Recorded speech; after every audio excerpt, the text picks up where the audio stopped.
நம்பி நாராயணன் அவர்களும் இணைஞ்சிருக்காங்க. அவங்கள்ட்டையும் பேசிட்டு வந்துடலாம். சார் வணக்கம். வணக்கம். வணக்கம் சார். ரொம்ப முக்கியமான பணிகளை இஸ்ரோவில் செய்தவர். இன்றைக்கும் விகாஸ் என்ஜினுடைய மூளை இதயம் எல்லாமாக இருக்கக்கூடிய ஒருத்தர் அப்படின்னு பல விஷயங்கள் உங்களுக்காக சொல்ல முடியும். இன்றைக்கு நம்ம சுனிதா வில்லியம்ஸ் அதே போல் வில்மோருடைய மீண்டும் இந்த பூமிக்கு வரக்கூடியதை பற்றி தான் பேசிகிட்டு இருக்கோம் சார். இதில் இதை எப்படி பார்க்குறீங்கன்னா, நிறைய மிகைப்படுத்தப்பட்டதாகலாம் நிறைய தகவல்களாகலாம் சொல்லப்பட்டுருச்சு. என்ன ஃபேக்ட்ஸாக என்னெல்லாம் இதில் கவனிக்கணும்னு பார்க்குறீங்க? சார், இது மிகைப்படுத்தப்பட்ட மாதிரி தான் எனக்கும் தோணுது. பட் நான் அதை பற்றி கவலைப்படலை. அது மிகைப்படுத்துறதுக்குன்னு சொல்லிட்டு ஒரு குரூப் இருக்காங்க, அவங்க பண்ணிட்டு போகிறாங்க. அறிவியல் பூர்வமாக நம்ம இதை பார்க்கணும். நம்ம ஒரு திட்டமிடப்பட்ட ஒரு செயல், அன்எக்ஸ்பெக்டடாக 1-2 விபத்துக்கள் நடந்ததுனால சில மாற்றங்கள் வந்தது. அந்த மாற்றங்களை நம்ம இப்போ சமாளித்து நம்ம திரும்பிட்டு இருக்கோம். இது I won't call it as a rescue mission. Rescue மிஷனே இல்லை. இது சாதாரணமாக ஒரு ரிட்டர்ன் ஜேர்னி.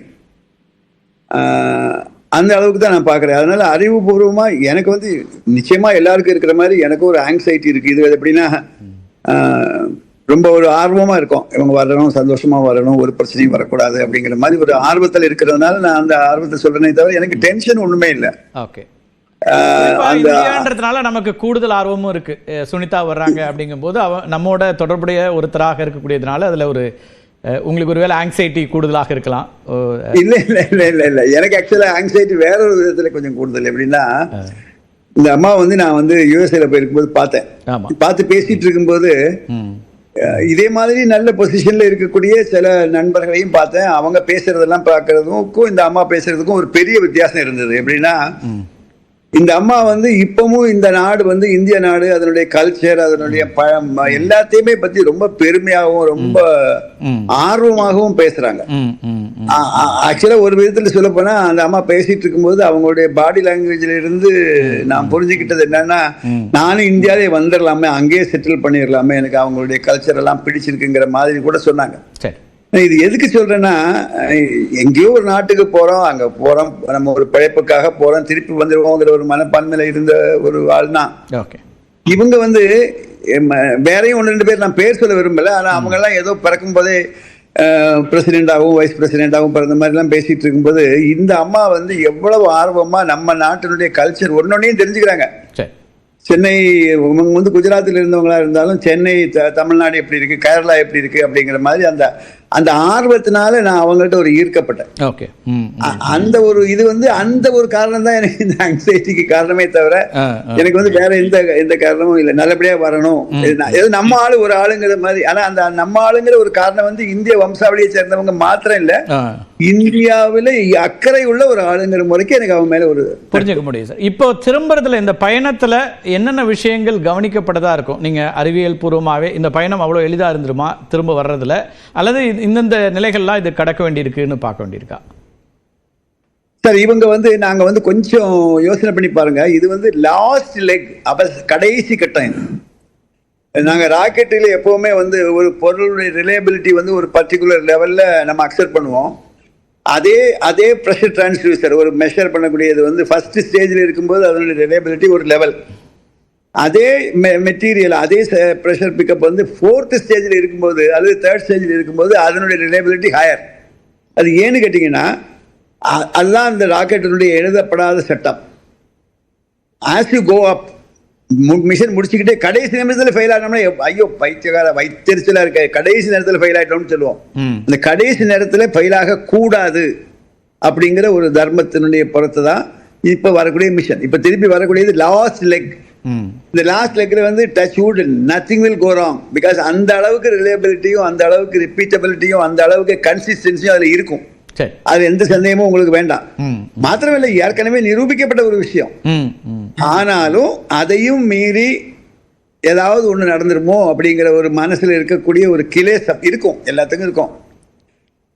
அப்படி சொல்லணும்னா என்னெல்லாம் கவனிக்கணும் சார்? இப்ப முதல் சுற்றுல 28,000 km/h ஸ்பீடில் அது ஆர்பிட்ல இருக்கும் அப்படிங்கிறாங்க. அதுக்கப்புறம் உங்களுக்கு முன்னாடி பேசிய விஞ்ஞானிகள்லாம் குறிப்பிட்டாங்க. அதுக்கு பிறகு வளிமண்டலத்துக்குள்ள வரும்போது வெப்பம் கூடுதலாக வரும், அல்லது அதுக்கு பிறகு இங்கே வந்து லேண்டிங்கில் இருக்கக்கூடிய சிக்கல்கள், இதில் எதெல்லாம் கவனிக்க வேண்டியதாக இருக்கும்னு பார்க்குறீங்க? எந்தெந்த நிலைகளில்? நான் உங்கள்கிட்ட உண்மையை சொல்லதா இருந்துச்சுன்னா எதையுமே கவனிக்க வேண்டிய ஒரு சூழ்நிலையில நம்ம இல்லை. ஆனாலும் நீங்க கேட்கறதுனால இது வந்து ஃபேஸ் பண்ணியிருக்காங்க சார். Phase 1, phase 2, phase 3, phase 4, phase 4 phase 5 இருக்குன்னு நினைக்கிறேன். அவங்க திருப்பி வரக்கூடிய ஜர்னியை வந்து ஒவ்வொரு ஃபேஸா பிரிச்சிருக்காங்க. ஒவ்வொரு ஃபேஸ்லயுமே வந்து அவங்க செக் பண்றாங்க. நம்ம பண்ணிட்டு வந்தது இது வரைக்கும் வந்தது ஓகேயா, இப்போ போறது ஓகேயா, அந்த மாதிரிலாம். அதாவது இது நான் எந்த அர்த்தத்துல சொல்றேன்னா ரொம்ப ஹைலி சிஸ்டமேட்டிக். அது வந்து இந்த சிஸ்டமேட்டிக்கு டு த லிமிட்னு வச்சுக்கங்களேன். அப்படி இருக்கும்போது வந்து இதுல வந்து எந்த விதமான தகராறும் வர்றதுக்கு சான்ஸ் இல்லை. பட் என்னாலும் ஒரு வேளை நீங்க திருப்பி வரும்போது எல்லாரும் சொல்ற மாதிரி நானும் சொல்றேன், ரீஎன்ட்ரி பண்ணும்போது டெம்பரேச்சர் ஜாஸ்தி ஆகும்.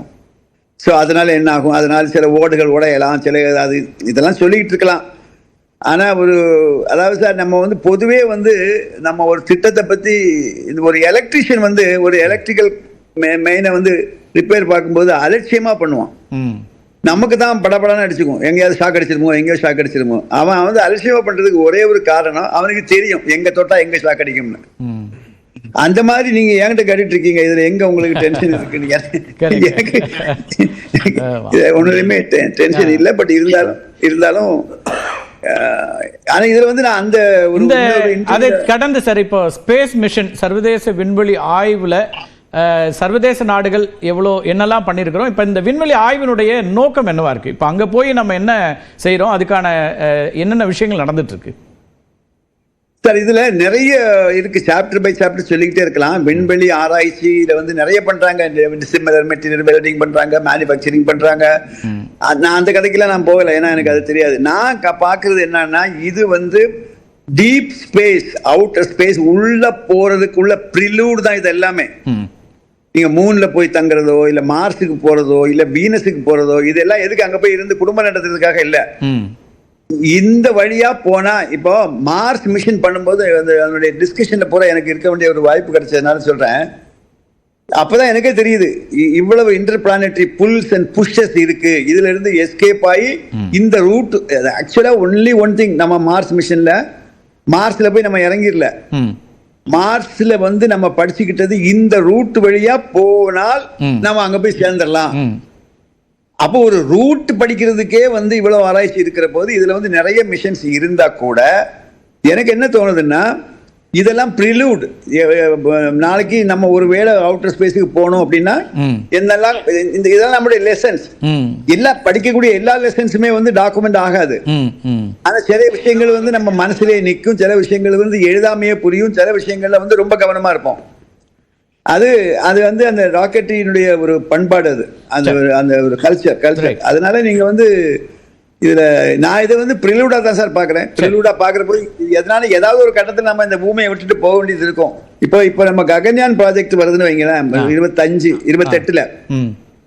இப்போ எனக்கு ஒண்ணு புரியுது, இந்த ஒரு விஷயத்துக்கே நம்ம இவ்வளவு டென்ஷன் ஆகிறோமே, 28ல நம்முடைய சொந்த விண்கலத்துல நம்முடைய சொந்த அண்ணன் தம்பி மாதிரி பழகின 3 பேர் 4 பேர் இருந்துட்டு இருக்கும்போது அவங்க திருப்பி வரும்போது எவ்வளவு டென்ஷன் இருக்கும்னு பார்த்தா, ஒரு பக்கம் சந்தோஷமா இருக்கு, ஒரு பக்கம் பயமா இருக்கு. சந்தோஷத்துக்கு காரணம் நம்ம எங்க எல்லாம் மாறுபட்டு நிக்கிறோமோ, வேறுபட்டு நிக்கிறோமோ, பிரிஞ்சு நிக்கிறோமோ, அதெல்லாம் இந்த ராக்கெட்டுக்கு முன்னால தலை வணங்கிரும், எல்லாம் ஒன்னாயிரும். நான் வந்து பாக்குற ஒரு பெரிய பிளஸ் பாயிண்ட் அதான் சார். ஆமா, இப்ப நம்ம இந்த சர்வதேச விண்கலத்துல இப்ப விண்வெளி ஆய்வுல ஜப்பான் ஆஸ்ட்ரோனட் இருக்காங்க, ரஷ்யா, அமெரிக்கா. அங்க அறிவியலாளர்களை பொறுத்த வரைக்கும் எல்லா பார்டர்ஸையும் கடந்து நிக்கிற மாதிரி தான் தெரியுது. அதை எப்படி பார்க்கலாம் சார்? அதான் சார் நான் என்ன சொல்றேன், நாளைக்கு நம்மளும் வந்து நீ குஜராத்தி, நீ மகாராஷ்டிரியன், நீ மலையாளி, நீ தமிழ், அதெல்லாம் போயிடும். இப்போ யாராவது கேட்குறாங்களா ஏதாவது? இன்ஃபேக்ட் நம்ம வந்து நீங்க வந்து இந்தியாங்கிற ஒரு யூனிட்டி இருக்கு பாருங்க. இதுல இது இன்னொரு இன்ட்ரெஸ்டிங் மேட்டர் கூட இருக்கு சார். நமக்கும் சீனாவுக்கும் இப்போ பார்டர் ப்ராப்ளம் இருக்கு, அல்லது வேற ஒரு கண்ட்ரி கூட நமக்கு ஒரு அதெல்லாம் மறந்து போயிடும், அதெல்லாம் ஓடி போயிடும். அதனால இது ஒரு இன்டர்நேஷனலா நீங்க பாத்தீங்கன்னா இது ஒரு நன்மை தரக்கூடிய ஒரு விஷயம். சில வேறுபாடுகள் மறக்கிறதுக்கு ஒரு விஷயம். அப்படிதான் நான் பாக்குறேன். என்ன பொறுத்தவரை எல்லாமே பாசிட்டிவா தான் தெரியுது.